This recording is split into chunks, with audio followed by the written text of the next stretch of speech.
지역을 변화시킬 수 있는 열린교회가 되게 도와주옵소서. 오늘 이 말씀을 통하여 은혜 위에 은혜를 더하여 주옵소서. 예수님의 이름으로 간절히 기도하옵나이다. 1장 9절에서 11절까지 같이 한번 읽겠습니다. 시작. 내가 기도하노라. 너희 사랑과 지식과 모든 청명으로 점점 더 풍성하게 하사 너희로 지극히 선한 것을 분별하며 또 진실하여 허물 없이 그리스도의 날까지 이르고 예수 그리스도로 말미암아 의의 열매가 가득하여 하나님의 영광과 찬송이 되게 하시기를 구하노라. 하나님께서 어떤 열매를 원하시는가 이런 제목으로 말씀을 이렇게 나누도록 하겠습니다. 하나님께서는 반드시 열매를 맺기를 원하십니다. 그래서 예수님께서도 열매 없는 무화과 나무를 이렇게 저주하셨던 것처럼 그리고 또 요한복음 15장 2절도 보면요 이렇게 있죠. 물은 내게 붙어 있어 열매를 맺지 아니하는 가지는 아버지께서 그것을 제거해 버리시고 물을 열매를 맺는 가지는 더 열매를 맺게 하려 하여 그것을 깨끗하게 하시니라 그랬습니다. 그래서 우리가 늘 자주 하는 말씀입니다만 이 세상에 생명이 있는 모든 것은 열매를 맺잖아요. 그렇죠? 특히 과실수, 유실수는 반드시 그게 작든 크든 열매로 이 출수 때 보면 나타나게 되어 있습니다. 그래서 지금은 제주도의 귤농사가 이제 거의 끝나가나 모르겠습니다만 이번에 제주도에서 우리 사모님께서 우리 귤을 이제 보내주셔가지고 어저께 맛있게 먹었는데 제가 알기로는 한 해도 거르지 않고 귤은 반드시 귤나무에 열매를 맺고 사과는 사과나무에 반드시 열매를 맺는 원리를 갖습니다. 이것은 하나님께서 그렇게 창조하실 때 그 질서를 그렇게 만드셨기 때문에 그렇습니다. 뭐 7년마다 한번 쉰다거나 아니면 20년마다 한번 쉰다거나 아니면 뭐 우리 사람처럼 한 60세가 되어지면 뭐 퇴직을 한다거나 그런 게 아니라 살아있는 한 반드시 적든 크든 많든 적든 열매를 맺게 하나님은 창조하셨는데 또 우리 그리스도도 마찬가지입니다. 교회에 예수님으로 말미암아 예수님의 생명으로 거듭난 자들, 성령으로 거듭난 자들은 그 생명의 원리가 똑같아요. 그래서 제가 제일 우리가 그렇죠? 아이들이 3살, 2살짜리, 2살, 3살짜리가 5살짜리가 자라다가 어느 순간에 10년, 20년 된데도 불구하고 자라지 않는다면 그 성장판에 문제가 있겠죠. 키는 자라는데 정서적으로는 전혀 발달되지 않았더라면 그 내면의 어떤 마음에 고장이 났거나 또 아니면 다른 질환이 있을 수 있다는 것이죠. 그것처럼 예수 그리스도 안에서 반드시 생명을 얻은 자, 거듭난 자들은 자라고 변화되어지고 열매를 내적이든 외적이든 반드시 맺게 되어 있습니다. 근데 먼저 하나님께서는 바울도 이렇게 기도했죠. 빌립보 교인들을 향해서 내가 기도하노라 너희 사랑을 지식과 모든 청명으로 점점 풍성하게 하사 그랬습니다. 여기 보니까 다른 게 아니라 먼저 주님 안의 사랑의 풍성함을 어떻게요? 그들이 더 깊어지고 넓어지길 원한다고 바울이 이 빌립보 교회를 위해서 기도하고 있습니다. 여러분 여기 보면은 이 사랑을 지식과 총명으로 이렇게 얘기했거든요. 그러니까 이거는 뭐니까 하나님에 대한 영적인 지식 내지는 이 교리적인 지식에만 해당되는 말입니다. 세상의 지식이 아니라 여기 특별한 에피크노시스라는 단어가 있는데요. 이거는 지식에 따른 사랑을 얘기합니다. 이거는 하나님의 말씀을 묵상하고 또 하나님의 말씀을 통독하고 또 하가다 말씀을 할 때만 얻어지는 지식을 여기 얻어지는 지식이 이건 영적인 지식이에요. 세상적인 또 세속적인 지식이 아니라 이건 여러분 그렇죠? 진리를 알아가는 지성도 있지만 세상의 학문을 배우는 지식도 있습니다.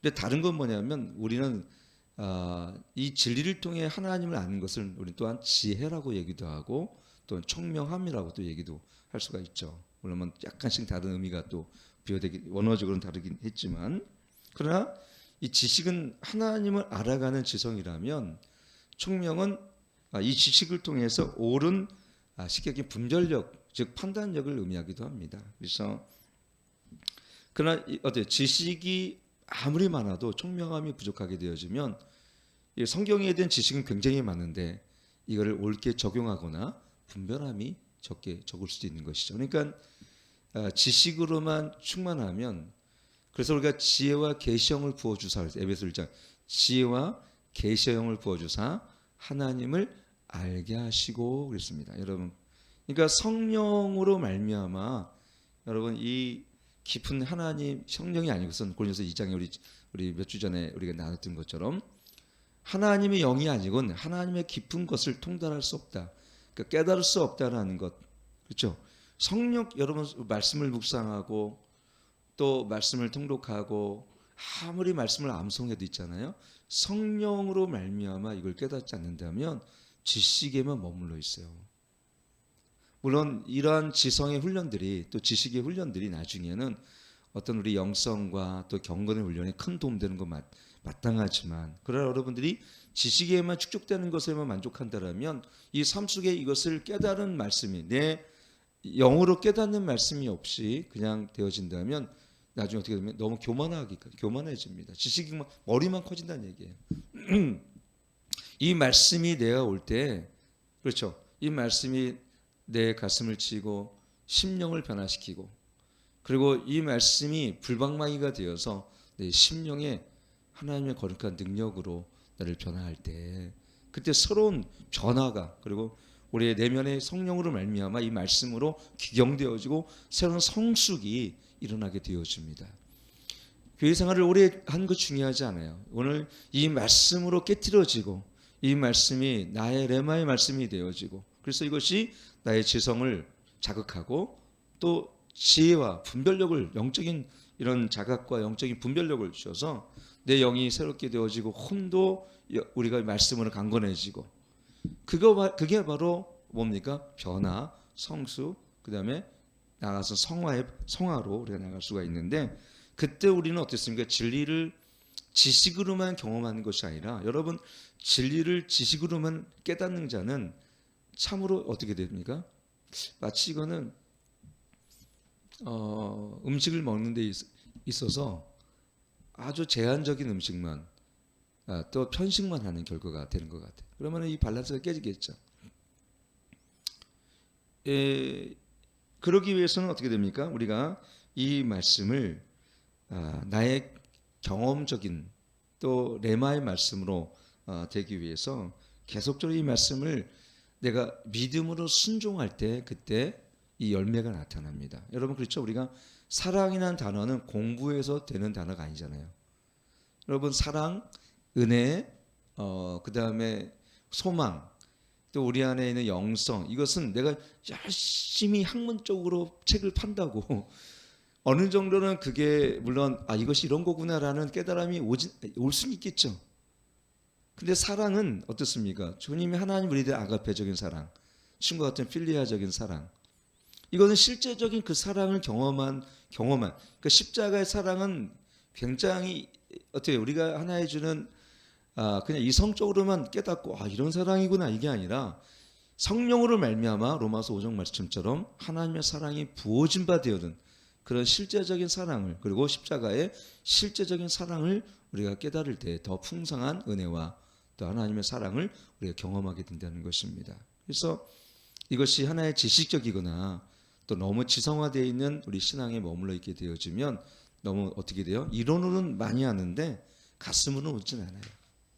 반대로 너무 경험적인 것만 또 우리가 찾아서 너무 경험만 내세우고 이 경험만 또 앞세우잖아요. 그러면 어떤 현상이 나타납니까? 때로는 자기 경험만 옳은 기준이 돼요. 항상 말씀이 중심이 되어지고 말씀이 내 삶의 기준이 되어지고 말씀이 내 삶의 최고 권위가 되어야 됩니다. 성령께서도 말씀을 통해 역사해 사실은요. 이 역사하신 모든 것들이 말씀을 벗어난 법이 없었어요, 사실은. 예수 그리스도의 증거하는 것을 성령께서 증거하시고, 그다음에 신구약에 있는 것을 저 성령께서 증거하시고,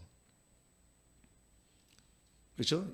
성령께서는 왜 그리스도의 영이시기 때문에, 하나님의 영이시기 때문에 그렇습니다. 그래서 그리스도의 영광을 위해 살게 하시고, 우리의 죄를 책망하게 하시며, 진리의 영이시기 때문에 올바른 진리로 인도하신 그 성령님이시죠. 그래서 근데 우리가 그래서 균형이 중요합니다.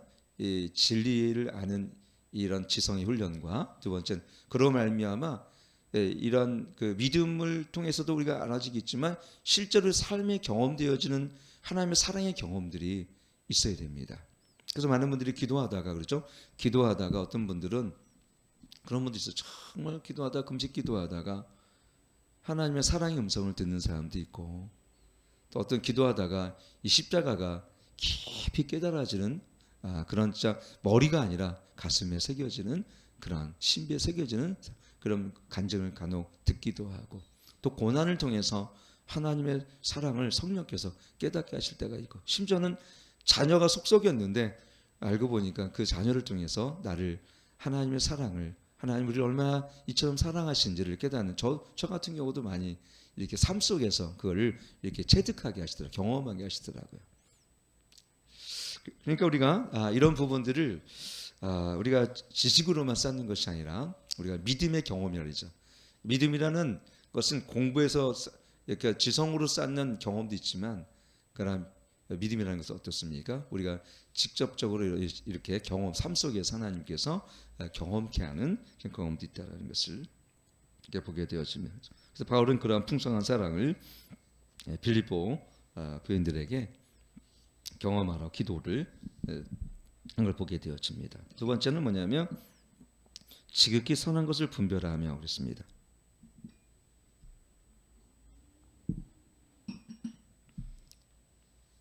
저는 사실 이것은 어저께 11주년 되면서 이 말씀을 깊이 묵상을 했어요. 먼저 교회 와서 이 말씀을 깊이 묵상해 봤습니다. 그랬더니 지극히 선한 것을 분별하는 것, 제가 이제 경험적으로 또 말씀을 이렇게 묵상하면서 느꼈던 것이 뭐냐면 점점 우리 그렇게 되더라고요. 점점 우리 모두는 하나님의 진리를 깊이 우리 삶 속에 세워지게 되어지고, 또 십자가가 세워지게 되어지고, 그 예수님의 그 피로 씻겨진 자들은 우리 삶이 정결하게 될 뿐만 아니라 마음과 생각도 분명히 어떻게 밝아지고 거룩해집니다. 그러니까 애초부터 처음부터 우리가 칭의로 이뤘지만, 제가 말씀드린 것처럼 성화는 전 단계적으로 이뤄가죠. 점진적으로. 처음부터 다른 건 아니에요. 저도 뭐 은혜를 받았지만 어떤 것이 선한 것이고 어떤 것이 선하지 않은 것인지를 다 분별할 수가 없었고 할 수도 없더라고요. 근데 진리를 알아가면서 거기에 하나님 아버지의 마음을 깨닫게 돼서 하나님 이런 걸 싫어하시구나. 저는 우리가 처음에 그랬죠. 겉으로 잘하는 것, 많은 열매를 맺기 위해서 열심히 성실하게 일하는데 보여지는 것, 외적인 것에 더 많은 관심을 갖고 사람들이 평가하는 걸 관심을 갖는데, 점점 성숙한 사람일수록 그렇지 않아요. 주님이 우리를 평가하시는 것은 겉이 아니라 속이에요. 속. 우리 폐부까지 감찰하신 성령께서 우리가 어떤 마음으로 어떤 동기로 이런 일을 우리가 감당하고 있는지, 그 마음속에 항상 하나님께서는 선한 동기로서 그 사랑의 열매를 맺기를 원하시는 거죠. 근데 어떤 일을 결정하고 어떤 일을 선택하며 또 어떤 일을 우리가 추진해 갈 때 중요한 건 뭐냐면 이 동기가 선한 것인가. 두 번째, 내가 일을 결정함에 있어서 이것이 나에게 선한 열매를 주는, 의의 열매를 맺는 것인가. 이제는 로마서 6장 말씀처럼 죄의 병기가 아니라 성령 안에 우리 거듭난 자들에게는 하나님께서 반드시 의의 열매를 맺기를, 즉 우리가 의의 병기가 되기를 원하시는 거죠. 전에는 하는 것마다 죄였고 말하는 것마다 거짓된 것이었다라면, 그리고 하는 것마다 사람들을 정말 힘들게 했다라면, 우리 예수님의 생명 안에 거듭난 자들은 예수님이 그러하셨던 것처럼 예수님의 생명과 같은, 예수님의 생명의 충만함이 우리 삶을 통해서 흘러가고 드러나죠. 그게 뭡니까? 겸손과 온유와 예수님의 성품처럼 다른 영혼을 긍휼히 여기는 마음과 섬기는 마음이 그 마음 속에 있게 되어집니다. 그렇기 때문에 지극히 선한 것을 분별한다는 것은 뭐냐면 점점 우리는 하나님이 기뻐하시는 것, 두 번째 하나님의 거룩하신 분이기 때문에 이 하나님의 나라도 거룩한 나라예요. 성경도 거룩한 말씀이고 우리도 거룩한 성도가 되었어요. 그러니까 말하는 것 모든 것이 이것이 거룩의 원리를 따라 살게 해요. 내가 이걸 했을 때 혹시 하나 죄가 되지 않는가? 내가 이 말을 했을 때 사람들 상처를 주지 않는가? 내가 이 결정을 했을 때 하나님의 공의와 정의가 혹시 조금이라도 훼손되지 않는가? 오늘 동성애 문제가 있는데 많은 사람들이 우리 교단 내에서도 보면 우리 교단 아니죠. 우리 교회 내 한국 교회 내에서 어떤 교단들은 일부 동성애를 지지하는 사람들이 있어요. 그건 지극히 선한 것을 분별할 수 있는 분별력이 없기 때문에 그렇습니다. 세월이 지나도 역사가 지나도 변함이 없는 것은 진리입니다. 그런데 역사를 따라서 세월을 따라 시대를 따라서 그리고 정치적인 어떤 성향과 이데올로기를 따라서 이 하나님 말씀의 진리가 변화된다면 그것은 절대 그렇지 않아요. 그래서 우리는 그런 의미에서 보면은 저는 지극히 선한 것을 분별하는 것은 우리의 예수님과 저부터 살아가는 열매를 맺는 그리고 성숙을 이뤄가는 우리 그리스도인들에게는 마땅한 바다. 왜? 더 깨끗하고 더 거룩하며 더 의와 더 정의와 공의가 이루어지기를 우리는 바라지 않습니까? 저도 대한민국에 딴 기도하는 게 GNP를 뭐 3만 불, 4만 불 이런 기도는 잘 드려본 적이 없는데 하나님 이 나라의 정의와 공의가 세워지게 도와주옵소서. 이 정치, 경제 모든 상황 속에서 하나님의 말씀의 기준이 세워지게 하시고 헌법에도 이미 그렇게 되어 있지만 그러나 지금 정치인들 중에도 하나님을 경외함 뿐만 아니라 모든 진리로 인해서 하나님의 정의와 공의가 하수와 같이 흘러가게 해달라고 그렇게 기도를 매일 합니다. 진짜 거의 매일 합니다. 예. 근데 그걸 보니까 점점점 우리는 말씀의 진리로 알아가면서 이 말씀이 다림질이 되어지고 진리인 것과 진리가 아닌 것에 대한 것이 분명해집니다. 말씀의 선이 분명해지고 그리고 나만 적용되는 것이 아니라 우리 가정에도 그래서 하나님의 것이 아닌 그리고 정의와 공의가 아니고 하나님이 기뻐하지 않는 것들은 악한 것들은 하지도 않고 또 선택도 안 합니다. 이것이 어떤 것입니까? 우리가 인생을 살아가면서 또 신앙생활을 하면서 이게 뭐예요? 신앙의 열매들입니다. 의의 열매들입니다. 그러니까 자기 의로 살지 않고 하나님의 의로 살아가는 것이 의의 열매입니다. 내 의는 볼 수가 없어요. 자기 의로는. 우리 혼적인 거는 그 모든 것을 아주 이 하나님의 정의인지 아니면 마귀가 준 이 광명의 천사로 온 이런 것인지 구별이 안 돼, 분별이 안 됩니다. 근데 진리 안에서 거듭나고 그다음에 성령으로 충만해지고 점점 우리의 성화되어지고 그다음에 성숙과 변화를 겪는 사람들, 내가 지금까지 왔던 것들이 하나님 앞에는 어때요? 범죄한 욕구구나. 시간을 도둑질하고 때로는 나태하고 게으른 것들이 자기 중심 안에서는 뭐래요? 연약함 속에 오는 거라고 합당히 여겼는데 나중에 보니까 어떻게 해요? 이것이 하나님을 기쁘시게 하지 않는 나의 삶이었구나라는 것을 깊이 각성한다는 얘기죠. 각성. 그리고 여기 보니까 진실하여 허물이 없이 그랬어요. 참 여러분 여긴 두 가지 진실하여 허물이 없는 이게 의의 열매를 거둔 자들의 특징입니다. 첫째 진실한 단어는 라틴어로 신시어, 그러니까 영어도 신스 같은 적인데 신시어인데 이거는 전 옛날에 이제 고대 시대 때 아마 도자기를 만들면서 값비싼 거는 아마 그 얇은 것이었어요. 두꺼운 것은 저가였고 얇은 것은 그때는 고가였던 것 같아요. 그러니까 이 선명한 색깔을 띠고 있는 것이 비싸고 그리고 이런 것은 도자기를 굴면 금이 막 가잖아요. 우리나라도 보면 청자는 금이 아주 굉장히 많이 가는 게 청자잖아요.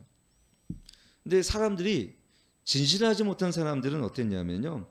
이 도자기에 이제 밀랍 같은 아니면은 이 밀초를 섞어서 이 갈라진 틈들을 메꿔서 마치 이것이 갈라지지 않은 것처럼 속여서 팔았어요. 시장에서. 근데 진실한 사람은 거기가 뭐라고 했냐면 신시어라고 제품에다가 쉽게 얘기하면 제품에다 표시해뒀어요. 무슨 얘기냐면 이것은 밀실하지 않음인 거예요. 밀실하지 않음. 지금 뭐냐면 내가 속여 팔지 않는 것입니다. 거예요. 그러니까 우리 삶에 진실하다는 것은 뭐냐면 거짓이 없고 내가 속임이 없는 겁니다. 어떤 거 덧칠하지 않는 거예요. 있는 그대로의 모습으로 그 선한 하나님이 주신 그 선한 성품으로 내가 살아가는. 근데 우리는 현대인들 특히 많은 부분들을 자기를 포장하고 많은 부분 자기를 과시할 뿐만 아니라 그래서 우리는 두 마음, 두 인격이라고 표현할 수 있는 거죠. 겉으로는 친절과 굉장히 다정다감한데 속에는 칼날을 들고 있다라면 우리는 뭐 그런 분이 없는 걸 제가 알고 있습니다만 뭐 살다 보면 저도 목회자인데도 불구하고 겉으로는 웃는데 속으로는 마음에 불편한 사람들이 간혹 있을 수가 있죠. 우리 동기 중에라든가 겉은 막 웃어. 그래 어디 잘 지내냐고 목사님 얼마나. 근데 내 마음속에는 이분을 밀쳐내는 마음이 있는 거예요.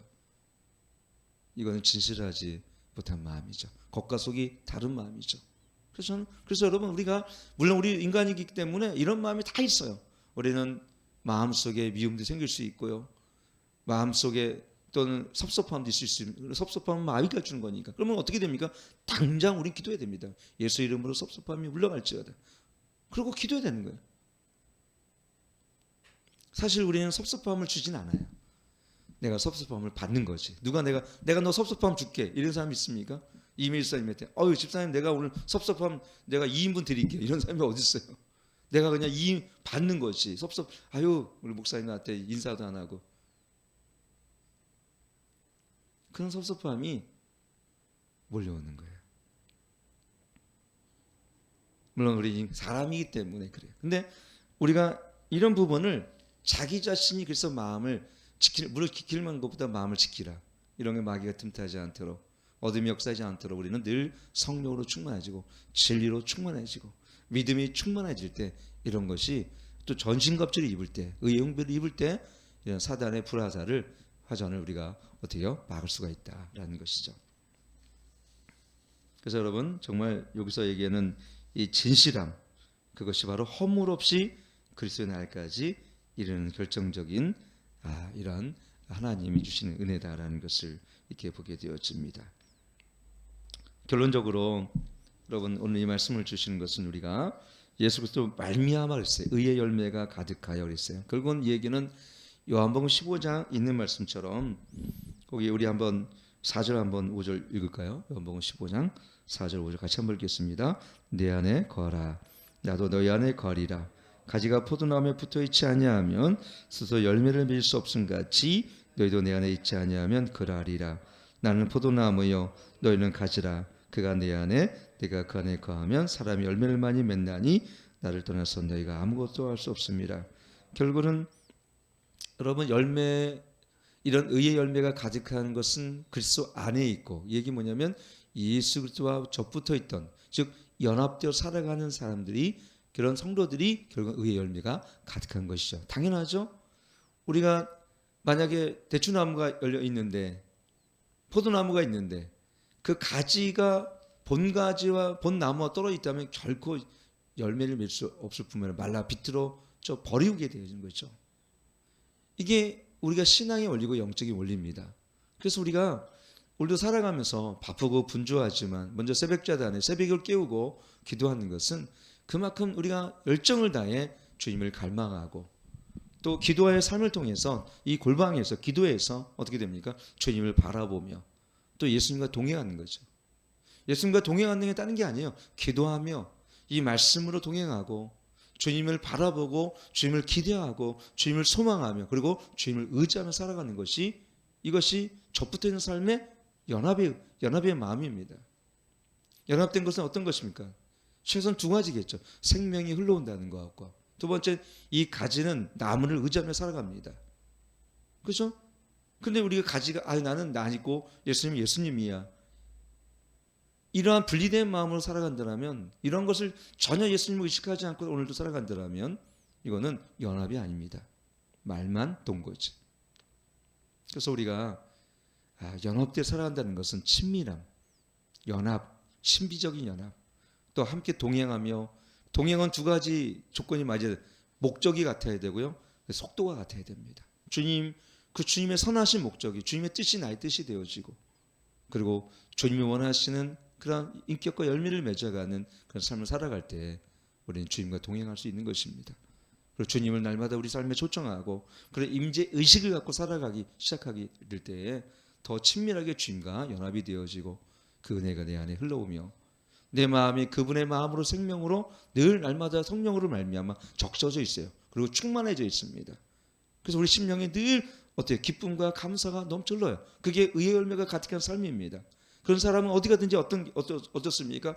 그 말 속에 권위가 생기고 영적 권위가 있고 생명의 능력이 있기 때문에 빛으로 충만하기 때문에 내가 어둠이 쫓아나고 어떤 가정에 가면 가정이 치유가 되어지고 어떤 힘든 사람을 만나면 그 삶 속에 그 말씀 속에서 대화 속에서 치유가 나타나고 그러니까 생명의 능력이 내가 뜻하지 않아도 생명의 능력과 그분의 권능이 나의 삶을 통하여 현저하게 그리고 뚜렷하게 이게 나타납니다.